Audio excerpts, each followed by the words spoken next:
Alhamdulillahirabbil alamin. Arrahmanir rahim. Allahu la ilaha illa huwal hayyul qayyum. Asyhadu an la ilaha illallah wa asyhadu anna Muhammadan abduhu wa rasuluh. La nabiyya ba'dah, amma ba'd. Bapak dan ibu-ibu, pertama-tama mari segala puja, puji dan syukur serta kepatuhan hanya kita untukkan kepada Allah Subhanahu wa taala. Selawat dan salam kepada Nabi besar kita Muhammad sallallahu alaihi wasallam dan kepada keluarga beliau. Dan lagi-lagi puji syukur dengan izinnya kita dapat ketemu pada pagi hari ini, terutama dalam usaha untuk memahami ajaran agama kita. Tentu saja setelah kita pahami untuk kita amalkan di dalam kehidupan kita. Dengan kedatangan bulan suci ini berarti Allah telah mengabulkan doa yang kita panjatkan pada tahun yang lalu. Setiap kita waktu akhir dari bulan suci Ramadan, akhir dari puasa, kita selalu memanjatkan doa kepada Allah. Ya Allah, ya Tuhan, ketemukanlah saya kembali dengan bulan suci Ramadan pada tahun depan. Kan begitu doa kita tahun yang lalu. Alhamdulillah Allah mempertemukan kita dengan bulan suci Ramadan ini. Dan ini berarti Allah mengabulkan doa kita, apa yang kita ucapkan pada tahun yang lalu. Karena kalau kita lihat kiri kanan, ya kan, banyak juga dari teman kita, saudara kita yang tidak mempunyai kesempatan lagi untuk menghadapi bulan suci Ramadan ini. Bapak dan Ibu, pada saya dimohon untuk memberikan sedikit yang berkaitan dengan hakikat puasa. Sebagai pengantarnya, sebelum masuk penjelasan kepada hakikat, umumnya ulama-ulama sufi membagi tingkatan orang berpuasa itu ada tiga, kan? Ada tiga. Kalau di dalam buku yang diberikan kepada saya ini disebut ada orang yang puasa disebut sebagai ahlus syariah, ada yang disebut dengan ahlut tariqah, dan ada yang disebut dengan ahlul haqiqah. Jadi ada tiga tingkatannya: ahli dalam bidang syariat, ahli dalam bidang tarikat, dan ahli dalam bidang hakikat. Kalau Imam Al-Ghazali juga membagi tiga seperti ini, tapi istilahnya lain. Ada yang disebut dengan puasa orang awam, ada yang disebut dengan puasa khawas, orang khusus, ada yang khawasul khawas, yang super khusus lah, ya kan, yang lebih khusus lagi, gitu kan, yang elit khusus, gitu kan. Yang umum, terutama juga bagi kita di Indonesia, dan bahkan ini barangkali yang terbanyak, adalah puasa tingkatan awam tadi itu. Nanti kita tanya aja kepada diri kita, kalau memang selama ini kita seperti itu, untuk puasa yang akan depan ini ada kesempatan yang sangat baik bagi kita untuk meningkatkan kualitas puasa kita. Dan kita tentu saja berharap Bapak dan Ibu, puasa yang akan datang ini mesti jauh lebih berkualitas dibandingkan dengan yang sudah ini. Coba aja kalau kita hitung ini, di antara kita ada yang sudah usia 50, ada yang sudah 60. Kalau usianya 50 saja, waktu usia 10 tahun puasa kan sudah 40 tahun, sudah 40 bulan puasanya itu. Nah, 40 bulan itu sudah berapa tahun itu? Ya, 3 tahun lebih ya, berturut-turut 3 tahun lebih puasanya. Coba aja itu kan, sejauh mana puasa itu benar-benar telah memberikan implikasi moral untuk kehidupannya. Nah, karena itu puasa yang akan datang ini kita jauh lebih berharap supaya puasa kita jauh lebih berkualitas dari yang sudah-sudah. Yang pertama tadi kita bilang adalah puasa orang awam, sekedar menahan haus, menahan lapar, menahan kebutuhan syahwat dan segalanya itu. Orang biasanya kalau sudah selesai puasa seperti itu udah puas. Saya sudah puasa 1 bulan Ramadan kan gitu kan. Dan nanti setelah selesai puasa kembali kehidupannya seperti biasa. Biasa mengunjingkan orang, ngomongin orang, rumpikan orang. Kalau waktu puasa bisa tertahan sementara gitu kan. Tapi sudah selesai itu ya penyakitnya kambuh lagi gitu. Nah, itu kadang-kadang tanpa disadari. Puasnya yang memang seperti itu. Kita bilang tadi, ini sifat puasanya itu sangat-sangat formal. Saya katakan, umumnya keberagaman kita di Indonesia ini legal formal itu. Umumnya seperti itu. Kadang-kadang orang menjadi bingung gitu ya. Kok juga yang membuat keributan ini juga orang-orang beragama, ustadz-ustadz, kiai-kiai juga gitu ya. Tapi dia puasa juga. Dia salat juga. Bahkan kadang-kadang salatnya itu di hadapan gedung MPR gitu kan. Ini kan aneh ini. Nah, bagaimana ini ya kan? Puasa juga, haji juga, pulang dari haji ya menyimpang lagi, maling lagi, korupsi lagi dan segalanya itu. Ini kenapa? Karena ibadah amalannya itu hanya tingkat formal, legal formal. Inilah yang disebut oleh pengarang ini dengan ahlus syariah.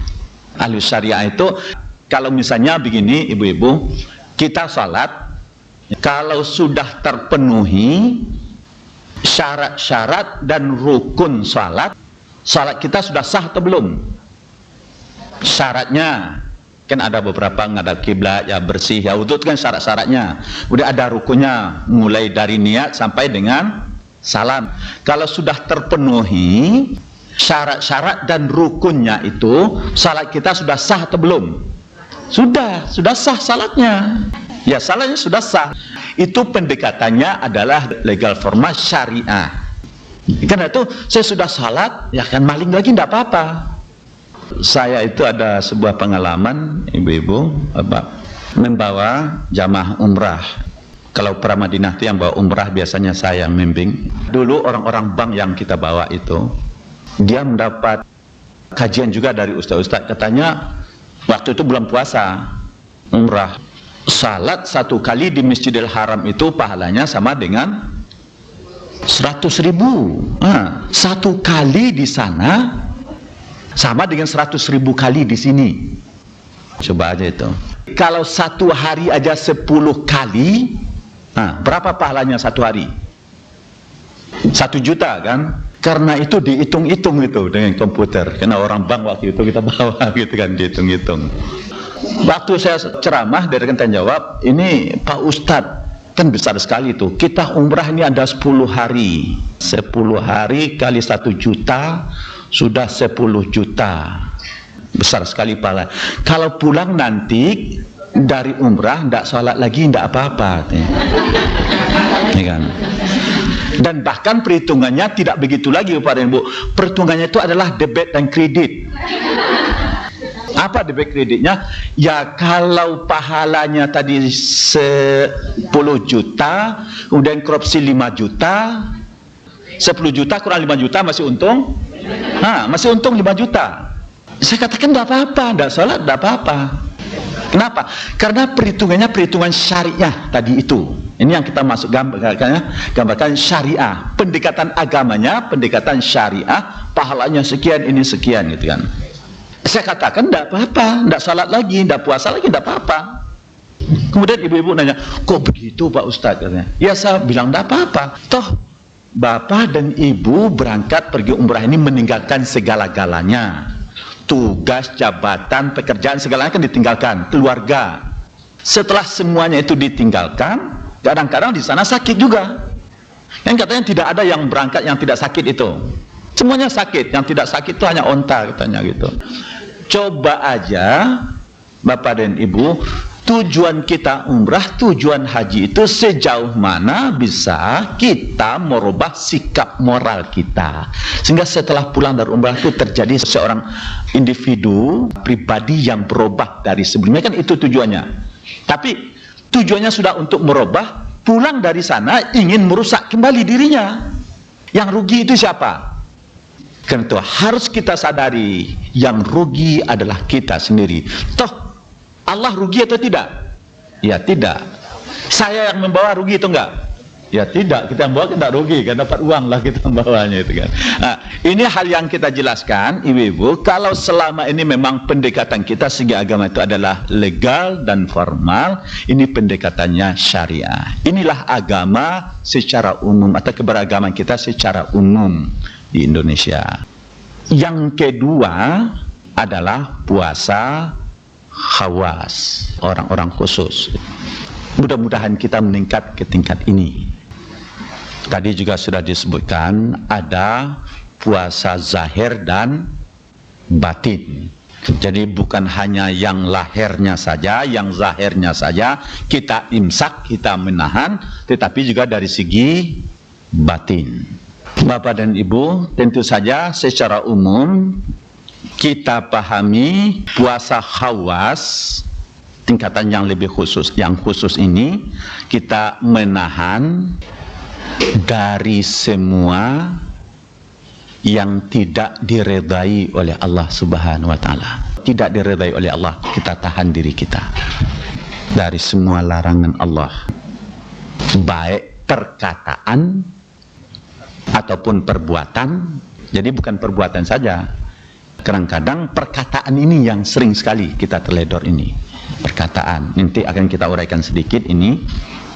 Perbuatan, baik dari segi ilmu ataupun amalan, kita menahan diri kita dari semuanya itu. Kalau kita sudah bisa menahan dari semua yang tidak diredai oleh Allah Subhanahu wa taala, inilah yang disampaikan pesan oleh Nabi kita di dalam sebuah hadis qudsi. Hadis qudsi itu dari Allah Subhanahu wa taala, kemudian ungkapannya dari Nabi kita. Jadi kedudukannya sangat tinggi sekali. Apa kata Nabi kita? Setiap kebaikan itu dibalas dengan 10 kali seumpama kebaikan itu. Kalau kita misalnya hitung-hitung lagi debit kredit tadi, kalau kita sedekah 1 juta dibalas 10 kali lipat, 10 juta. Dan bahkan dalam hadis Nabi kita katakan bisa 700 kali lipat. 700 kali berapa itu? Jadi 700 juta. Begitu amalan besarnya pahala yang dibalas oleh Allah Subhanahu wa taala. Kecuali kata Allah puasa. Kecuali puasa. Jadi kalau setiap kebaikan yang kita lakukan dibalas 10 kali, bisa 700 kali, kecuali puasa. Nabi kita mengatakan, Allah berfirman, fa innahu li wa ana atzibi. Puasa itu bagi kata Allah buat saya dan saya yang membalasnya. Coba lihat, kalau ibadah-ibadah yang lainnya, apa saja kebaikan yang kita lakukan itu ada nilainya 100, 700. Tetapi berkaitan dengan puasa, Allah mengatakan puasa itu buatku dan aku yang membalasnya. Hadis lain juga Nabi kita mengatakan setiap sesuatu itu ada pintunya, kan? Likulli syai'in babun. Setiap sesuatu ada pintunya. Pintu dari ibadat adalah puasa. Pintu dari ibadah itu adalah puasa. Kenapa? Puasa berbeda dengan ibadah-ibadah lainnya. Kan ini kita lihat perbedaannya tadi. Kan? Kenapa ini berbeda? Kenapa ada keistimewaan ibadah-ibadah yang lainnya? Puasa tadi artinya apa? Imsak. Imsak itu apa? Menahan. Imsak artinya kan menahan. Puasa kita menahan. Apa yang kita tahan? Ya tidak makan, ya tidak minum, ya menahan semua yang dilarang oleh Allah Subhanahu wa taala. kalau kita menahan, ada enggak yang kita perbuat? Tidak, kita tidak berbuat. Kita tidak makan, kita tidak minum, kita tidak berbuat. Kita tidak berbuat. Karena kita tidak berbuat, tidak diketahui. Tidak ada yang tahu bahwasanya kita ini puasa atau tidak. Tidak ada yang tahu. Coba aja misalnya Bapak ya kan ke kantor, sampai di kantor barangkali di dalam tasnya ada roti gitu kan. Kemudian waktu siang lapar, dikunci kamarnya sendiri, makan, minum ya kan. Nanti sampai di rumah kayak orang puasa juga gitu kan. Tidak ada yang tahu kan? Apakah ini Bapak puasa atau tidak? Ibu juga tidak ada yang tahu. Karena itu puasa adalah sesuatu yang sangat-sangat personal antara diri kita dengan Allah Subhanahu wa taala. Sangat-sangat personal. Sangat-sangat individual. Tidak ada yang tahu. Kenapa? Karena kita tidak berbuat. Karena kita tidak berbuat, Nabi mengatakan, sehingga malaikat pun tidak tahu. Kenapa malaikat tidak tahu? Malaikat itu kerjanya apa? Kan mencatat amal, ya kan? Kita kan mencatat. Yang dicatat itu kalau ada perbuatan, ada zakat, ada salat, ada haji, ada segalanya. Kalau kita berbuat, baru ada dicatat. Oh, ini ada kebaikan nih. Ini kita puasa, tidak ada kita berbuat. Karena itu dia tidak bisa mencatat apa yang dilakukan oleh orang ini. Sehingga malaikat pun dikatakan tidak bisa mencatat amalan kita, ya kan? Kalau tadi dikatakan satu perbuatan dibalas 10, nih 10, 700 ini. Tetapi persoalan puasa, tidak malaikat, tidak siapa, saya yang langsung, kata Allah Subhanahu wa taala.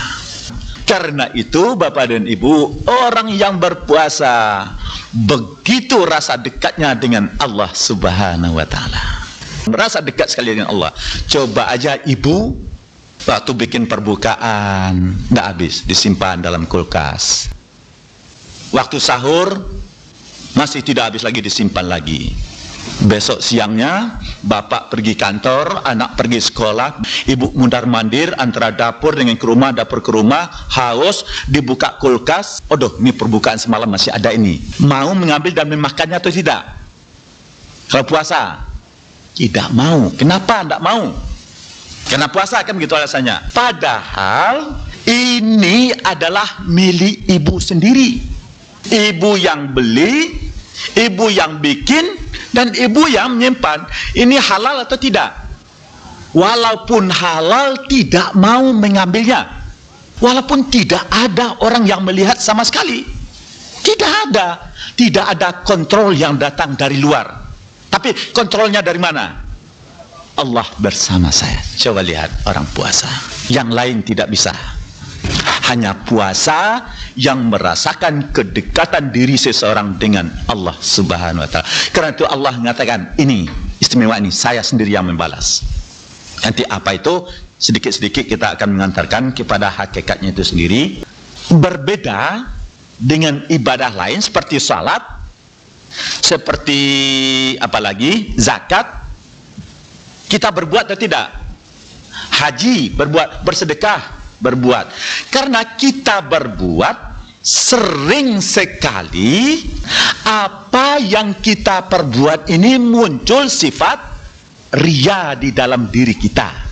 Walaupun katanya dia membantu orang itu ikhlas, tapi setelah diberi nanti, oh ini ikhlas loh saya membantu kamu. Diomongin ikhlasnya. Sebenarnya kalau dia ngomongin ini ikhlas, masih ikhlas atau tidak?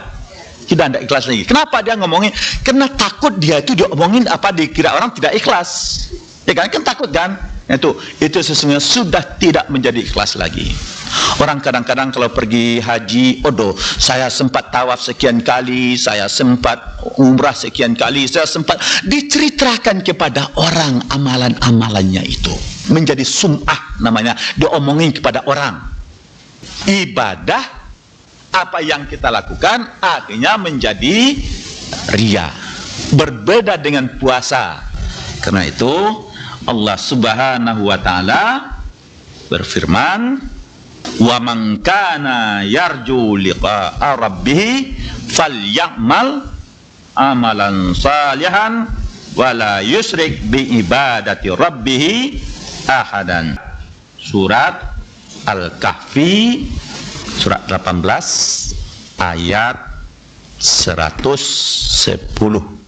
Siapa yang ingin untuk berjumpa dengan Allah Subhanahu wa taala. Oh, ini ibu-ibu, dan ingin berjumpa dengan Allah Subhanahu wa taala, falyamal amalan salihan, lakukanlah perbuatan baik, perbuatan yang bermoral.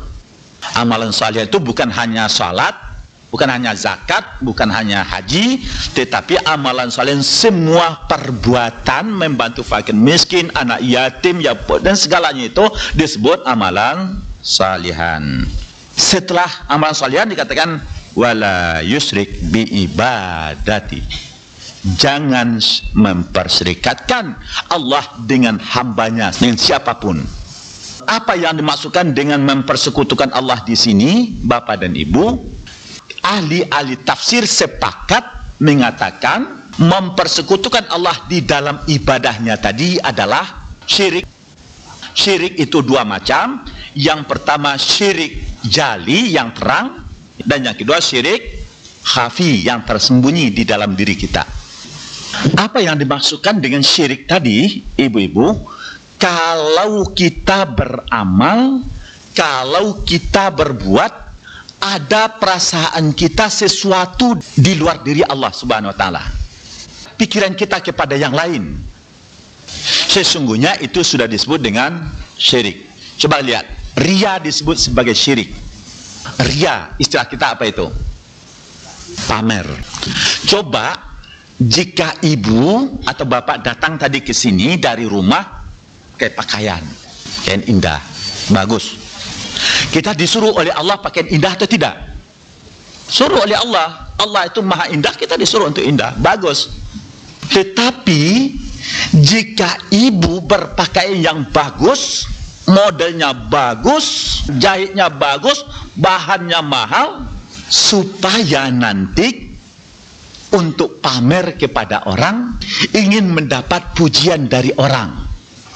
Bahayanya apa? Setelah pakai pakaian yang begitu bagus, tahu-tahu sampai di tempat pengajian atau di tempat pesta, ada saja orang yang usil ini. Kok setelannya seperti ini, tidak bagus ini. Kan ada aja yang begitu kan? Semula kita mengharapkan pujian dari orang, bahkan mendapat celaan. Waktu ini orang mencela karena kita mengharapkan pujian, apa yang terdapat dalam diri kita? Kesal kita, dongkol diri kita. Kenapa? Karena yang kita harapkan adalah pujian. Coba kalau dari awal saya berpakaian karena Allah Subhanahu wa taala. Memang ini diajarkan oleh agama. Kan begitu? Kalau sekiranya nanti ada yang mencela apa yang ada dalam diri kita, saya tahu berpakaian bukan buat kamu kok. Itu bukan buat dia. Kalau ada yang memuji, apa yang kita ucapkan? Alhamdulillah. Benar-benar tidak ada beban mental di dalam kehidupan kita ini. Benar-benar karena Allah. Benar-benar karena Allah. Karena itu benar-benar hidup kita ini jangan ada dualisme, ya kan? Karena ini. Itu sebabnya semuanya adalah lillahi ta'ala, reda dari Allah Subhanahu wa taala. Bapak dan Ibu, jika sekiranya puasa kita tadi memang sudah terarah kepada Allah Subhanahu wa taala. Coba lihat pesan dari Nabi besar kita Muhammad sallallahu alaihi wasallam. Dan waktu akan masuk bulan suci Ramadan ini, dengan benar-benar kita ini menahan segalanya kecuali pada reda Allah Subhanahu wa taala. Apa pesan Nabi kita? Begitu masuk bulan suci Ramadan, futihatil jannah, pintu-pintu surga ditutup. Kemudian fagulati abwabin nar. Kemudian maaf ya. Saya bilang apa tadi? Pintu surga ditutup. Iya, saya kira ibu-ibu tidak sama saya tadi. Iya. Baik, pintu-pintu surga dibuka dan pintu neraka ditutup. Syaitan-syaitan diikat. Apa yang dimaksudkan itu? Apakah benar-benar itu pintu surga itu dibuka dan pintu neraka ditutup bulan puasa? Apakah benar-benar syaitan diikat, dirantai? Kalau memang begini kenyataannya, orang-orang kafir pun meninggal bulan puasa, tentu dia masuk surga karena pintu neraka ditutup. Yang terbuka pintu surga ya masuk aja langsung ke sana. Toh setan-setan dibelenggu. Ternyata juga, coba Bapak dan Ibu pergi ke masjid bulan puasa, kalau sepatunya, sendalnya ditaruh di luar, hilang atau tidak? Nah, bahkan di bulan puasa pun setan bisa mengganas di masjid. Kalau kan artinya setannya tidak diikat. Apa maknanya ini? Orang-orang puasa yang benar-benar sudah mensucikan dirinya tadi, membersihkan hatinya itu, ya kan? Berarti di dalam dirinya ini dia membuka pintu surga itu sendiri. Orang yang berpuasa itu sendiri membuka pintu surga, dan berarti dia menutup pintu-pintu neraka di dalam dirinya. Sekaligus berarti dia sudah merantai setan di dalam dirinya, karena di dalam diri kita ini ada yang disebut dengan syaitan, atau dalam bahasa Al-Quran disebut dengan insting rendah, nafsu ammaratu bisu. Di dalam diri kita, Bapak dan Ibu, ada insting rendah, ada nafsu ammaratu bisu yang selalu membisik-bisikkan kepada kita, lakukan itu, lakukan itu. Kalau kita mengikuti was-wasnya tadi, bisikan-bisikan tadi, berarti kita mengikuti langkah-langkah syaitan. Itu disebutkan wala tattabi'u khutuwatis syaitan. Kalau kita mengikuti bisikan-bisikan tadi, berarti kita mengikuti langkah-langkah syaitan. Begitu masuk bulan suci Ramadan, kita menahan semuanya itu, berarti kita sudah mengunci, membelenggu syaitan yang ada di dalam diri kita sendiri. Pada Ibu, puasa tadi kita bilang ada dua aspek, puasa zahir dan puasa batin. Puasa zahir tentu saja kita menahan dari panca indera kita, dan itu memang sesuatu kemestian. Dan yang paling awal sekali Bapak dan Ibu adalah menahan lisan, lidah, ya, menahan lidah. Dan ini yang sangat penting dan sangat urgen sekali, menahan lisan atau lidah. Kenapa? Karena kadang-kadang tanpa disadari, ya kan, banyak baca Al-Quran, banyak baca zikir, banyak tilawah dan segalanya itu, ya. Tetapi setelah itu mulutnya lepas lagi. Mulutnya lepas lagi. Kadang-kadang, mudah-mudahan pengajian kita sini tidak begitu. Di bulan puasa pun, di pengajian, tanpa disadari, itu juga mulutnya lepas. Biasanya kalau pengajian-pengajian sudah ramai, ibu-ibu itu cari teman akrabnya dulu. Tapi bukan ibu-ibu di sini nih ya. Enggak, bukan. Ibu-ibu di sini sudah baik-baik. Tapi katanya ibu-ibu di mana saja semuanya juga sama katanya. Waktu akan ceramah ustadznya, ini ibu cari tempat duduk agak ke belakang sedikit gitu. Jangan kelihatan oleh pak ustadznya. Kalau nanti ustadznya mulai ceramah, ini ibu mulai pula ceramah berdua gitu. Tanpa disadari juga, ini mengomongkan orang lain gitu. Itu suatu penyakit yang ada pada diri kita atau tidak itu? Penyakit yang ada. Tetapi kenapa ini keluar? Sebabnya Bapak dan Ibu, kita ini banyak sekali kebutuhan yang ada pada diri kita. Salah satu kebutuhan kita itu adalah ingin menyampaikan apa yang terasa pada diri kita, kan gitu kan? Kita sampaikan, kita butuh ngobrol, butuh rumpi, butuh ngomongin orang lain, kan gitu kan? Butuh ini. Sesungguhnya dosa lisan kita ini dua kali ini. Kenapa dua kali? Yang pertama kan itu dosa dalam diri kita, ingin mengomongkan orang lain kan? Ingin menjelek-jelekkan orang lain, itu dosa di dalam diri kita. Tetapi dosa ini kemudian kita ucapkan lagi, udah sampai lagi kepada orang lain. Dua kali dosanya. Bukan main itu. Dosanya berlipat ganda. Apalagi kalau di bulan puasa merumpikan orang yang dilawan rumpi ini kan tidak baik. Ini yang dilawan ini seharusnya kan mencegah. Jangan dong ngomongin orang lain, tidak baik itu. Apalagi ini kan bulan puasa, ini kan harusnya begitu. Bahkan yang dilawan ngomongin, oh ya dia begitu itu. Dikomporin lagi orang ini. Ini pesan yang kita ingin jelaskan, Bapak dan Ibu, tanpa kita sadari ini merusak betul nilai-nilai ibadah kita, apalagi kalau puasa ini. Karena itu kita mencoba untuk menahan, untuk tidak ngomongin. Apalagi kalau di bulan puasa merumpikan orang, apalagi kalau yang dirumpikan ini suaminya dirumpikan kepada orang lain lagi. Oh, lebih berbahaya lagi. Kan ada itu, merumpikan suaminya. Kata-katanya sekarang ini ada orang yang lebih akrab kepada suami orang daripada suaminya sendiri gitu.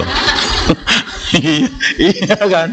Ya. Artinya apa? Ada masalah yang terjadi di rumah tangga tidak diselesaikan berdua. Kan harusnya diselesaikan. Pak, ini tidak baik, ini bagaimana ini? Bukan diceritakan pada suaminya, tetapi nanti diomongin kepada suami orang lain. Ini kan sesuatu yang sangat-sangat merusak sekali ini. Tanpa disadari karena lisan. Ini bulan puasa akan masuk ini, dan ini kita bilang sangat-sangat berbahaya. Karena itu Allah Subhanahu wa taala berpesan kepada kita ini semua pesan yang abadi dalam surat Al-Isra surat 17 ayat 53. A'udzubillahi minasyaitonirrajim. Qul li ibadi yaqulu allati hiya ahsan. Inna syaitana yanzau bainahum inna syaitana kana lil insani aduwam mubina. Ajaran Allah kepada kita, katakanlah, sampaikanlah kepada hamba-hambaku supaya mereka mengatakan perkataan yang terbaik, allati hiya ahsan, perkataan yang terbaik. Kalau tidak bisa kamu mengatakan yang terbaik, kata Allah, inna syaitana yanzau bainahum, syaitan akan mengadu domba kalian. Syaitan bagi kita adalah musuh yang terang. Ibu, Bapak, karena ini puasa, ini agak kita berikan stresnya sedikit, penekanannya sedikit. Perkataan itu ada yang buruk, keji, dan ada yang lebih buruk. Ada yang baik dan ada yang lebih baik. Kalau perkataan yang buruk itu misalnya merumpikan orang, jelas buruk. Menggunjingkan orang, mengomongkan orang, mencaci orang, itu kan jelas buruk, itu tidak baik. Janji-janji bohong, kemudian sumpah-sumpah palsu, kan banyak sekali kan. Ini kan sudah jelas tidak baik, jelek. Tetapi perkataan yang jelek ini kalau disampaikan oleh orang-orang penting, dia menjadi jauh lebih jelek. Kita kemukakan begini, Bapak dan Ibu. Misalnya, masih banyak dari Bapak dan Ibu mengalami dulu G30S, PKI, itu kan jelas jelek kan. Ya kalau kita mengatakan, ya biarlah PKI itu hidup kembali, tidak apa-apa, kan jelek itu. Kalau kita aja mengucapkan, ya jelek kan. Tetapi perkataan yang jelek itu kalau diucapkan oleh orang-orang penting, dia jauh menjadi lebih jelek dia. Diucapkan oleh orang penting. Inilah salah satunya juga persoalan bangsa kita ini, Bapak dan Ibu, karena orang-orang atas itu tidak tahan mulut. Ngobrol sana, ngobrol sini, ngobrol. Karena itu dampaknya jauh lebih jelek.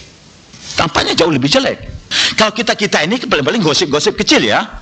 Tapi kalau pemimpin-pemimpin itu ngomong, dampaknya sangat besar sekali.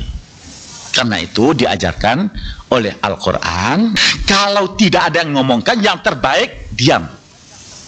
Kan gitu, diam lebih baik. Karena itu Al-Quran mengatakan yang terbaik, yang baik saja masih bisa kita diadu domba oleh setan. Yang baik saja masih bisa masuk setan.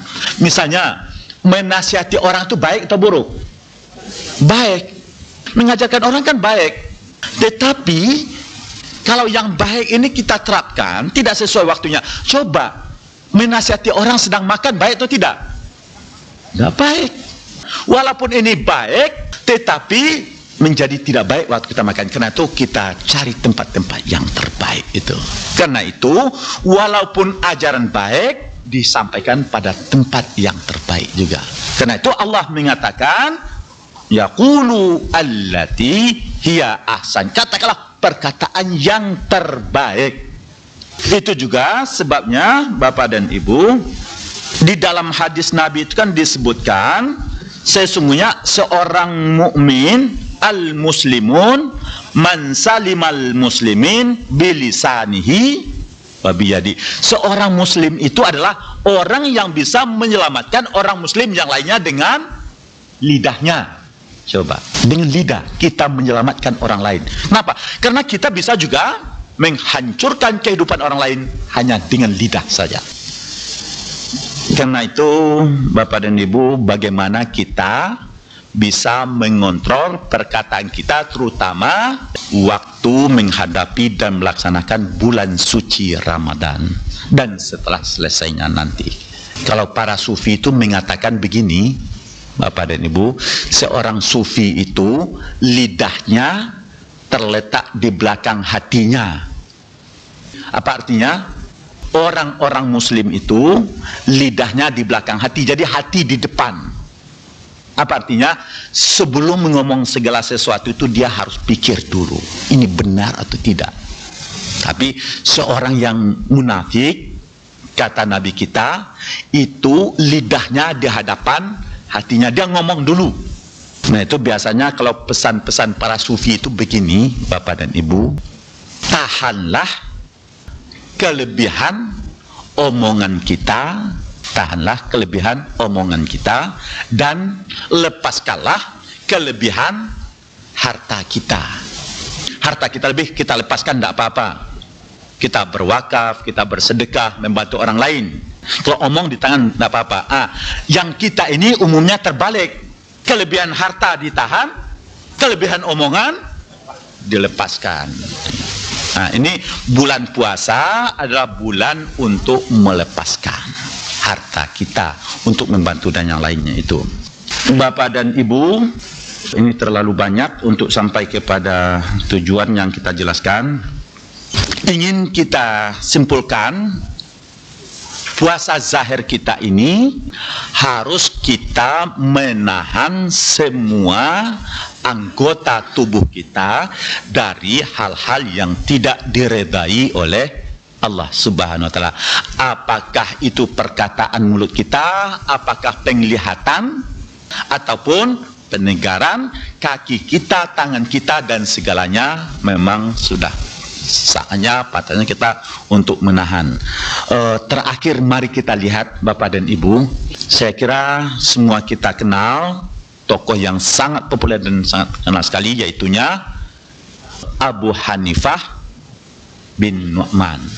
Kalau kita kenal misalnya ada Imam Syafi'i, Imam Maliki, Hanafi, Syafi'i, Hambali. Ke Uzbekistan, di sana itu juga Hanafi di sana. Imam Hanafi ini usia 10 tahun aja sudah hafal Quran. 10 tahun sudah hafal Quran. Orang Arab biasa memang, ya kan? Karena kita tidak Arab makanya tidak biasa ya. Coba sedikit kita lihat Bapak dan Ibu sejarah hidupnya. Abu Hanifah, bapaknya bernama Nu'man, di Irak. Di sana ada sebuah sungai besar, Dajlah atau Tigris. Waktu Nu'man ini mandi di pinggir sungai, waktu sedang mandi, kemudian hanyut sebuah biji mangga. Diambil oleh Nu'man tadi. Setelah diambil, dibawa pulang, kemudian dikupas. Setelah dikupas makan enak rasanya. Waktu sedang memakan, baru separuh dikupas, ini mangga, terpikir oleh Nu'man, kalau orang yang punyanya tidak meredai, tidak merestui, tentu ini merupakan kesalahan karena makanan ini akan menjadi darah daging saya. Karena itu Nu'man ingin minta maaf kepada orang yang punya mangga ini. Ditelusurinya lah sungai tadi. Waktu ditelusuri lihat, oh ini ada mangga ini. Oh ini orang punya rumahnya kali. Karena itu dia berhenti sana, kemudian dia ketok pintu rumah orang yang punya mangga tadi. Setelah dia ketok, kemudian Nu'man menyampaikan maksudnya. Kata Nu'man, tadi saya waktu mandi dapat mangga sebiji waktu hanyut, kemudian saya makan, setelah saya makan bagi saya separuh. Karena saya sadar ini bukan milik saya ingin mohon maaf atas kesalahan saya telah memakan mangga bapak yang separuh ini. Karena ini kan mangga hanyut kan? Kata yang punya rumah, tidak bisa. Kamu sudah memakan milik saya tanpa izin saya. Tidak bisa saya maafkan ini. Coba begitu. Tidak dimaafkan. Kata Nu'man, ya kan, apa saja permintaan Bapak akan saya perkenalkan. Asalkan itu baik. Perbuatan yang baik akan saya perkenalkan. Asalkan Bapak mau memaafkan ini. Kata yang punya rumah, begitu, ya. Hanya permintaan saya satu kepada kamu. Apa kata Nu'man tadi? Kamu harus kawin dengan anak saya. Kata yang punya rumah. Tetapi kamu harus ingat, anak saya ini cacat. Anak saya ini cacat. Lidahnya tidak fasih. Matanya buta. Telinganya tuli. Kakinya lumpuh, tidak bisa pergi kemana-mana. Saya bisa memaafkan kamu kalau kamu mau menerima permintaan saya nikah dengan anak saya. Waduh, berat sekali ini. 1 hari, 2 hari, kan, runting dengan orang tuanya segalanya. Akhirnya Bapak dan Ibu, demi untuk menerima supaya orang ini bisa memaafkan kesalahan, hanya sepotong mangga, permintaan si Bapak tadi diterima oleh Nu'man. Diterima. Akhirnya sudah disetujui kedua keluarga, kedua belah pihak, dilakukanlah saat hari yang nantikan pernikahannya. Kemudian waktu pernikahannya, orang dahulu tidak sama dengan orang sekarang, Bapak dan Ibu. Orang dahulu itu dia ketemunya hanya di pelaminan saja. Ya, berkenalannya kan hanya di pelaminan saja, baru kenal waktu itu kan. Setelah ketemu di pelaminan, dilihat oleh Nu'man, tidak ada cacat ini. Lari dia dari kamar tadi. Salah barangkali ini, kamarnya kan bisa aja kan.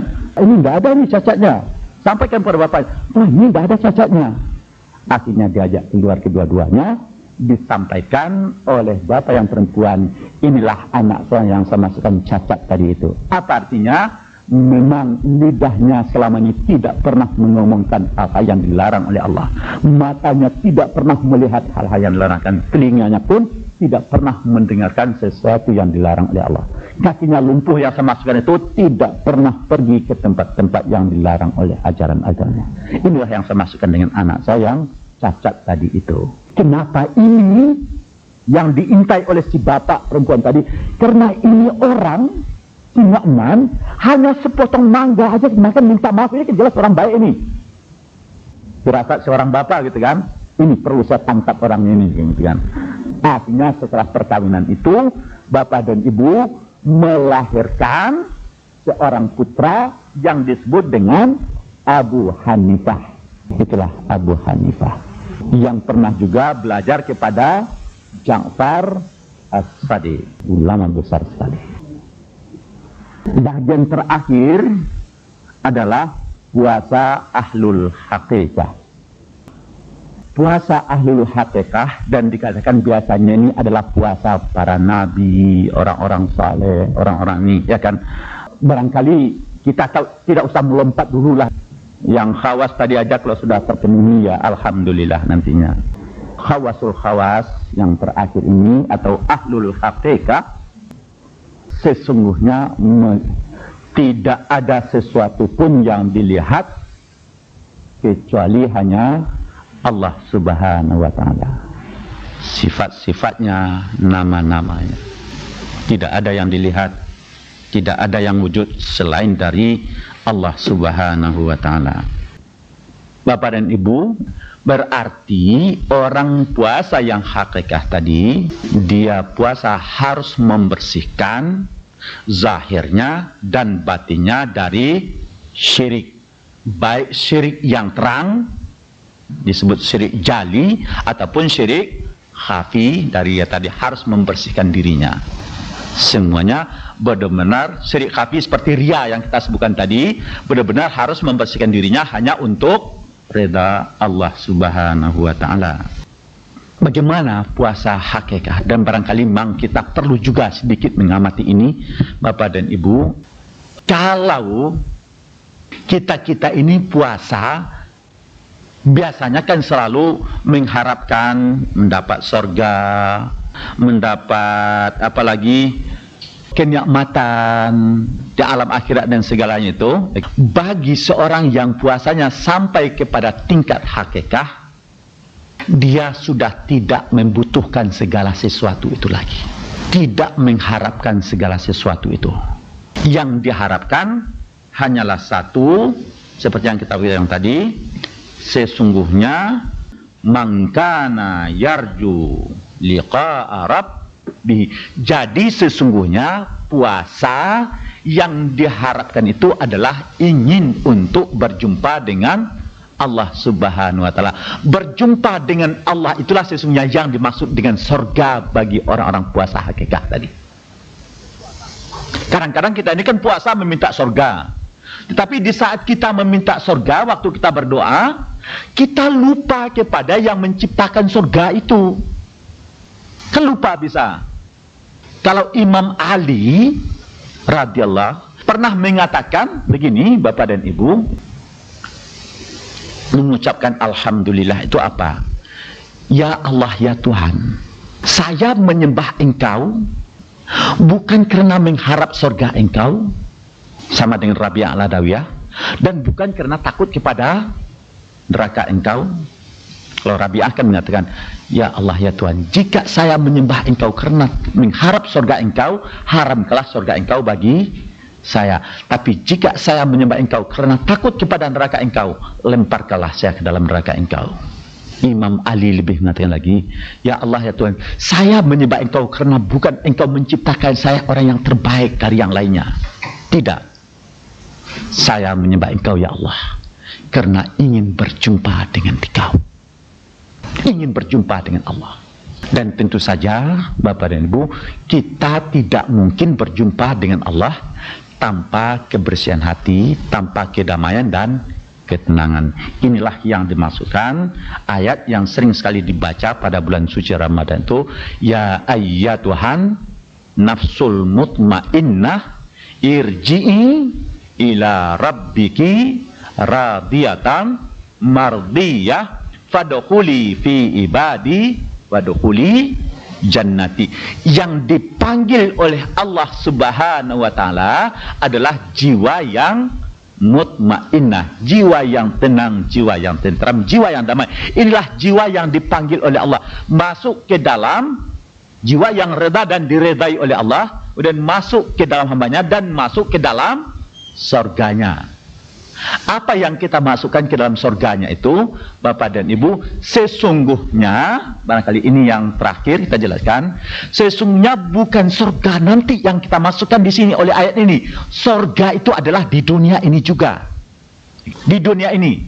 Karena itu, orang-orang yang berpuasa itu sesungguhnya dia bisa dan dapat menghadirkan surga itu ke dalam lubuk hatinya. Kenapa? Karena dengan puasa, kita bilang tadi, kita akan selalu merasakan dekat dengan Allah. Karena kontrol hanya Allah. Kita merasa dekat. Allah itu maha dekat dan maha hadir. Omnipresent. Maha hadir dalam diri kita. Dengan merasakan kehadiran Allah dalam diri kita, akan datang sebuah kedamaian, ketentraman.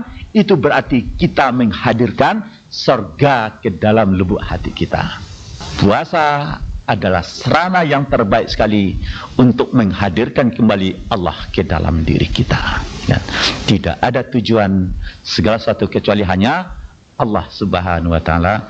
Demikian Bapak dan Ibu, ya kan, mungkin tidak secara komprehensif bisa kita jelaskan karena keterbatasan waktu, dan mudah-mudahan nanti dalam dialog akan lebih banyak berkembang hal-hal lain. Terima kasih. Assalamualaikum warahmatullahi wabarakatuh. Pembahasan yang cukup menarik tentang hakikat puasa ini, saya mencatat beberapa poin. Bapak Ibu sekalian, Pak Ustadz, yang saya mau tanyakan pertama tadi adalah yang Pak Ustadz ajarkan bahwa untuk mengatakan sesuatu yang tidak baik atau menyakitkan itu kalau perlu ditahan. Tetapi bagaimana hukumnya apabila kita harus mengatakan sesuatu yang menyakitkan itu untuk mendidik atau memberitahu. Jadi contoh kepada suami kita atau kepada anak kita atau anak didik kita bahwa seperti contoh, atau kamu tuh jangan berbohong, atau kamu tuh sebetulnya begini, tapi itu sebetulnya menyakitkan, tapi kita harus katakan untuk dia tahu bahwa kenyataan dia itu seperti itu gitu. Itu bagaimana yang harus kita lakukan tadi, karena tadi Bapak menyampaikan jangan mengatakan sesuatu yang tidak baik, tapi seharusnya itu harus kita katakan untuk dia tahu sehingga dia merubah dan dia tahu diri gitu. Itu yang pertama. Yang kedua, bagaimana kita menebus dosa-dosa kita, atau bagaimana kita mencari jalan keluar untuk dosa-dosa yang pernah kita lakukan. Seperti contoh yang tadi Bapak bilang, dia memakan makanan yang seharusnya tidak boleh dimakan, itu dia minta maaf kepada si pemilik sampai seperti itu yang tadi Bapak sampaikan. Padahal di dalam perjalanan hidup kita ini kadang-kadang banyak sekali kita melakukan hal-hal yang seperti itu dan kita belum sempat meminta maaf kepada si pemilik makanan itu contohnya. Jadi seperti contoh rezeki yang kita makan itu kadang-kadang tanpa kita sadari itu telah kita lakukan, tapi kita tidak meminta maaf kepada mereka. Itu mungkin secara detail Bapak bisa tahu ya bagaimana seperti contohnya di dalam perusahaan kita barangkali tanpa kita sengaja kita makan harta sedikit, sebagian harta anak buah kita dan lain sebagainya, itu mungkin ada. Nah itu bagaimana caranya kita untuk menebus kesalahan-kesalahan kita itu. Dan yang mungkin seperti yang Bapak sampaikan bahwa untuk makan mangga saja harus seperti itu. Nah bagaimana yang kalau ini banyak sekali yang kita lakukan, baik yang kita sengaja maupun yang tidak kita sengaja. Yang terakhir mungkin Pak, saya tanyakan bahwa saya sering dikomplain oleh suami saya bahwa kenapa tempat-tempat belajar agama itu selalu hanya untuk ibu-ibu dan bapak-bapak tuh belajarnya di mana gitu. Itu saja, karena kalau saya ajak ke sini, wah itu untuk ibu-ibu aja yang nanti akhirnya ibu-ibu aja yang pinter agamanya, bapak-bapak tetap aja bodoh agamanya. Terima kasih. Assalamualaikum warahmatullahi wabarakatuh. Yang banyak hanya ibu-ibu saja gitu ya. Karena itu sesungguhnya hadis yang menyatakan penduduk neraka itu banyak ibu-ibu tidak benar sebenarnya kan.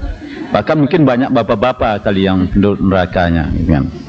Bahkan itu ibu-ibu, saya di Lebak Bulus itu ada memimpin sebuah pengajian juga, umumnya artis-artis, ya pakaiannya terserah aja bagi saya, tidak ada masalah itu. Ya pakainya kalau pakai begitu saya nikmati aja melihatnya gitu, tidak apa-apa. Maksud saya begini, mula-mulanya ya ibu-ibu aja. Kemudian ada inisiatif dari ibu-ibunya, diadakan malam hari tapi di rumah. Akhirnya sekarang ini pindah dari rumah ke rumah keluarga. Bahkan itu juga ada kadang-kadang di keluarga yang non muslim diadakan. Kemudian terjadi dialog yang sangat bagus dan sangat terbuka sekali ya kan? Saya kira itu nanti bisa diprakarsai. Barangkali karena bapak-bapaknya ya alasannya karena sibuk, ada segalanya. Hari libur nggak sibuk Pak? Nama aja kalau hari libur ya untuk libur lah bagi dia itu barangkali. Ya itu barangkali bisa saja, dan toh sesungguhnya kesini bisa gitu. Jangan bapak-bapak itu hanya surga itu dianggap taken for granted, sudah terjamin buat dia gitu ya. Enggak. Dan surga itu tidak terjamin buat bapak-bapak saja. Ya itu memang perlu untuk jadi pikiran kita. Dan yang kedua tadi bagaimana ini untuk menebus dosa-dosa kita yang sudah lalu kan gitu kan. Ada kesalahan-kesalahan. Kita memang perlu mengevaluasi hidup masa lalu kita. Coba kalau kita mau merenungkan sedikit, di antara kita ada yang sudah usia 50, ada yang sudah usia 60, ada yang 40 yang masih muda-muda. Dan biasanya yang sudah usia 50 ke atas sudah banyak komplain dalam kehidupannya. Doh ini tidak enak, ini tidak enak, ya kan? Ya kan gitu ya. Kalau duduk itu alhamdulillah ini pakai kursi ya kan. Kalau melantai itu sudah tidak kuat lagi itu kan kakinya itu kan. Ini maknanya apa? usia masa lalu kita yang sudah 50 tahun, apa yang kita rasakan hari ini, penderitaan yang kita rasakan hari ini sesungguhnya adalah merupakan akibat dari perjalanan hidup masa lalu kita. Padahal masa lalu itu masa yang begitu pendeknya. Coba ibu kalau ketemu dengan teman-teman waktu SMP dulu, sudah lama tidak ketemu, aduh rasanya baru kemarin ya, baru kemarin rasanya. Ini artinya apa? Masa yang lalu itu begitu pendeknya, tetapi kita sudah merasakan begini hari ini. Maknanya apa, ibu-ibu? Sesungguhnya hari ini kita ini sudah ditentukan oleh masa lalu kita. Kerusakan hari ini kita sudah ditentukan, sudah dibentuk oleh masa lalu kita. Pertanyaannya adalah masa depan kita. Pertanyaan kita adalah masa depan. Masa depan itu masa yang begitu lamanya. Kenapa begitu lama? Coba ibu kalau menunggu 1 jam saja lama atau tidak? Menunggu masa yang akan datang, menunggu 1 hari, menunggu 1 tahun itu begitu lama. Kenapa? Masa yang akan datang. Masa yang akan datang begitu lama, bukan hanya 1 hari, 1 tahun, bisa lagi 5 tahun, 10 tahun. Ini masa yang akan datang di sini, dan bahkan ada masa yang akan datang yang abadi. Pertanyaan kita adalah, akankah masa yang akan datang kita rusak pula oleh hari ini kita? Karena itu tidak ada jalan lain untuk menikmati hidup ini, ketenangan hidup, ketenteraman hidup. Kita harus berjanji, kalau masa lalu saya masa yang kelabu, masa yang gelap, apa yang ibu bilang tadi, sudah banyak sekali rintik-rintik dalam diri kita yang tidak baik. Kita berjanji pada diri kita sendiri, untuk masa depan saya mesti masa yang terang, masa yang cerah, dan masa yang optimis. Untuk itu hari ini juga, saat ini juga, saya harus merubah sikap hidup saya. Tidak ada jalan lain. Kita harus membalik kehidupan kita, berbeda masa yang lalu dengan yang akan datang ini. Kalau sudah bertekad seperti itu, Nabi sudah mengatakan, kamu sudah bersih kembali. Bersih. At-taibu minaz zanbi kaman la zanbalah. Orang yang menyadari kesalahan masa lalunya, dia anggap seperti kertas putih kembali, bersih. Tetapi tentu saja kita benar-benar harus menata kehidupan masa depan yang baik. Untuk menata masa depan yang baik dan yang terbaik, tidak ada cara dan jalan lain kecuali harus berbuat sebaik-baiknya hari ini. Dan kita tidak perlu menghayal, tidak perlu berenung bagaimana masa depan, tidak akan selesai. Sebaik-baiknya menghadapi masa depan kita adalah bekerja sebaik-baiknya hari ini, memperbaiki hidup kita hari ini sebaik-baiknya. Nah, tadi tentang kisah yang kita kemukakan tadi, bagaimana itu memang ada kesalahan-kesalahan kita. Tentu saja memang dalam ajaran agama kita dianjurkan, kalau kepada Allah memang mudah, secara personal kita langsung kepada Allah, tetapi sesama manusia harus kita minta maaf. Ini kesulitannya kita ini orang timur nih. Saya bilang orang timur ini agak sulit memaafkan orang ini. Ya kan, sulit sekali. Kadang-kadang minta maaf, ya maaf, tapi maafnya di bibir aja. Ya kan, di dalamnya masih dongkol. Nah, ini persoalan kita. Dan kadang-kadang dimaafkan juga, ya maaf, tapi hubungan kita putus sampai di sini. Ada lagi embel-embelnya kan begitu kan. Maaf tapi putus, hubungan putus pula. Kalau begitu tidak bersih. Tentu saja kita ini memulai maaf, afun, ya kan? Kita maafkan, ya kan? Allah mengatakan, kalau memang kamu merasa itu salah pada orang, tapi ya Allah ya Tuhan, berat saya ini minta maaf pada dia. Kan juga begitu. Kenapa? Kadang-kadang Bapak dan Ibu, ya kan, kita ini sudah minta maaf pada orang, kadang-kadang orang itu sendiri tidak mau pula memaafkan kita, kan ada itu. Tiada maaf bagimu, kan ada juga begitu. Dan bahkan pengalaman saya sendiri, Bapak dan Ibu, ada orang yang salah, saya tahu dia itu betul-betul salah itu. Karena dia salah, kemudian saya yang minta maaf kepada dia. Terbalik dah itu. Dia salah, saya minta maaf pada dia, bukan yang memaafkan. Bahkan dia membentak-bentak dan marahi saya pula. Kan terbalik ini. Dia salah, kita sudah minta maaf. Seharusnya kan dia yang merendahkan diri. Sesungguhnya sayalah yang salah, saya minta maaf, kan begitu seharusnya. Enggak, ini malah minta odoh. Dan itu dalam perjalanan haji. Coba aja, tuh sulit sekali. Karena begini Bapak dan Ibu, karena kita sering membimbing tiap tahun, saya membimbing juga tiap tahun, itu sebelum berangkat ke Arafah Mina, itu tempat itu sudah dipeluk dulu, ini untuk kelompok ini kan gitu kan. Kebetulan ini jamaah yang saya bimbing ini terlambat sampai di Mina. Di Mina itu tempatnya sempit sekali. Terlambat sampai di Mina, kemudian rupanya sudah ditempati oleh jamaah lain. Padahal sudah dibagi-bagi. Jamaah lainnya kemudian ya jamaah kita datang belakangan, ya kan kena capek dan orang kan hampir berantem itu. Di Mina, hampir berkelahi. Adu kekuatan. Saya bilang kita ini di Mina ini. Anda ada ini menjadi syaitan pula semua ini, saya bilang. Padahal kita mau melempar syaitan kan? Maka menjadi setan-setan di sana. Akhirnya saya bilang kita maaf, kita damai dulu, ya kan. Akhirnya saya laporkan kepada maktab. Saya bilang, kamu bagaimana? Kok dikasih tempat kami kepada jamaah lain? Enggak katanya. Alhamdulillah karena bisa bahasa Arab, komunikasi. Sebabnya Bapak dan Ibu, tandanya kita bisa bahasa Arab di sana itu kalau sudah bisa berkelahi dengan orang Arab, sudah bisa bahasa Arab gitu. Ya kan? Tandanya begitu. Bisa berkelahi, bisa bahasa Arab. Bertengkar, enggak, akhirnya dilihat, akhirnya kemudian diusir itu jamaah. Ya kan memang bukan hak dia kan. Waktu dia pindah, itu tikar alas dari tenda itu dibawa pula oleh jamaah tadi. Pula tikarnya tadi gitu kan. Akhirnya hampir berkelahi lagi buat yang keduanya. Setelah itu Bapak dan Ibu, saya laporkan lagi kepada maktab tadi. Bagaimana? Kamu kasih tenda kok udah kasih tikar? Saya bilang, enggak ada tikarnya. Enggak ada, coba kamu lihat. Akhirnya dilihat lagi, memang enggak ada tikar. Katanya, ambil sini. Zainun ambil sini. Katanya. Saya datang, berapa lembar tikar kamu diambil? Bohong juga saya waktu itu. Diambil hanya 5, saya bilang 7 waktu itu. Ya kan tak apa-apa, bohong itu baik ya. Iya. Kemarin itu ada juga yang tanya waktu saya ceramah di Diklat, Diknas itu, boleh enggak kita bohong untuk keenakan katanya. Untuk yang enak enggak boleh bohong, saya bilang. Ya kan, untuk kebaikan seperti itu boleh.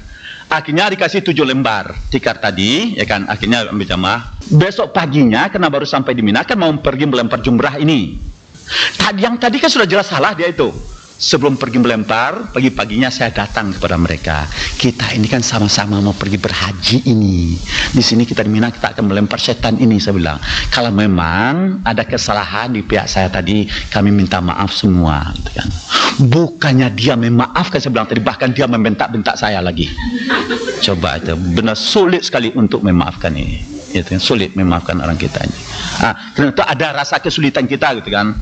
Dan itu pengalaman kita, ibu-ibu. Saya waktu di Mesir dulu, baru sampai itu ya karena darah Indonesia juga kan. Kita biasanya orang Indonesia ini memang suka ngobrol, ibu-ibu, ya kan?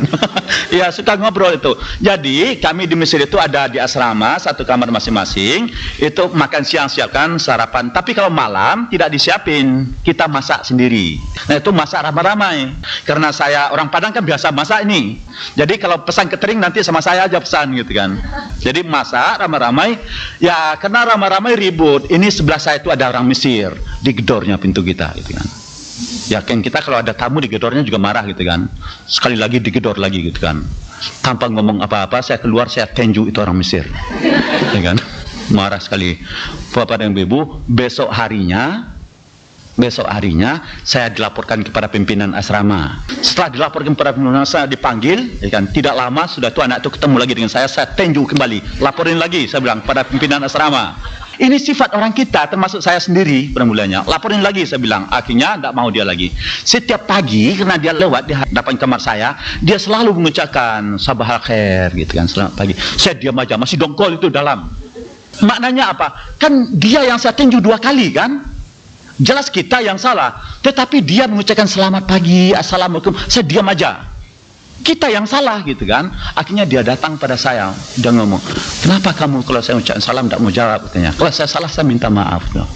Waktu itu tersadar betul Bapak dan Ibu, orang Arab itu cepat sekali juga maafnya seperti itu. Kita orang Timur ini memang agak sulit memaafkan ini. Ya barangkali mudah-mudahan kita yang tazkiyah ini sudah mudah memaafkan orang ya. Tadi persoalan Ibu tadi, kalau memang kita, kalau bisa kita minta maaf gitu ya. Tapi kalau begitu rasa sulitnya kita maaf, Allah juga kata, wala tuhammilna ma la taqatana rabbi wa'fu anna waghfir lana. Insyaallah Allah lah yang akan memikul beban kita yang tidak kita mampu ini.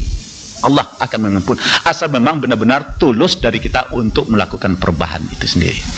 Ya, itu memang tergantung kepada tazkiyatun nafsi kita, kepada kebersihan kita. Walaupun kita merasa salah, kalau berat, tapi kita ajukanlah kepada Allah. InsyaAllah Allah yang akan memikul ini, akan membebaskan beban-beban kita tadi itu. Saya kira begitu Ibu. Dan yang terakhir pertanyaan Ibu kita adalah bagaimana ini sesuatu yang menyakitkan gitu. Itu memang sulit sekali. Begini Ibu, kalau sekiranya kita sampaikan itu menyakitkan dia, apakah itu bisa memperbaiki atau tidak?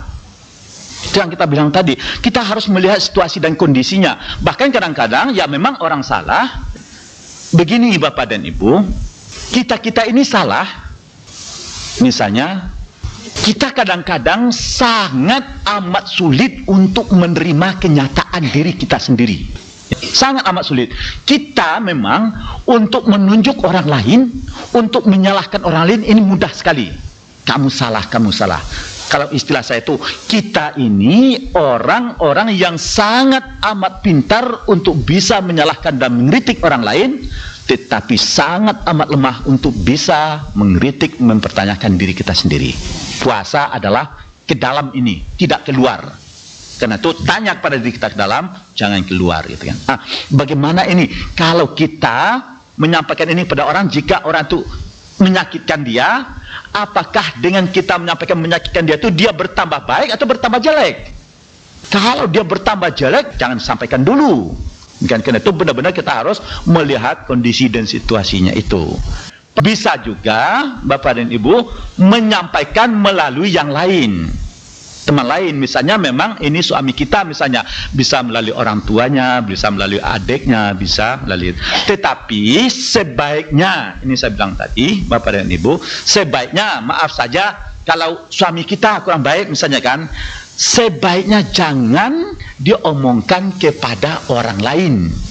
Kenapa jangan diomongkan kepada orang lain? Karena ini kesempatan bagi orang lain untuk masuk ke rumah tangga kita. Ini ada hal yang tidak baik. Ada orang-orang yang tidak baik kadang-kadang kan? Bahkan bukannya untuk mendamaikan rumah tangga kita, untuk mengacaukan. Karena itu sebabnya agama mengatakan yang pertama kita dulu bicarakan. Kalau tidak kepada orang tua, kepada yang terdekat. Tadi sudah dikatakan yang bisa benar-benar kita percayai ini. Memang harus berusaha gitu. Harus benar-benar tepat waktu. Karena kita bilang tadi, kita saja kadang-kadang walaupun salah, dikatakan terus terang oleh orang kita tidak mau terima juga. Karena itu memang perlu sekali memperhatikan waktunya seperti itu. Saya kira begitu Ibu ya. A'udzu billahi minasy syaithanir rajim. Bismillahirrahmanirrahim. Allahumma salli ala Muhammad wa ali Muhammad wasma' du'ai idza da'autuk wasma' nidai idza nadaituk wa akbil alayya idza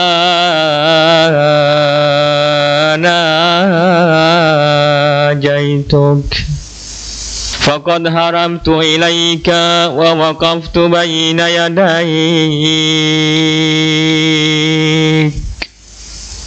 mustaqinan laka mutadarrian ilayk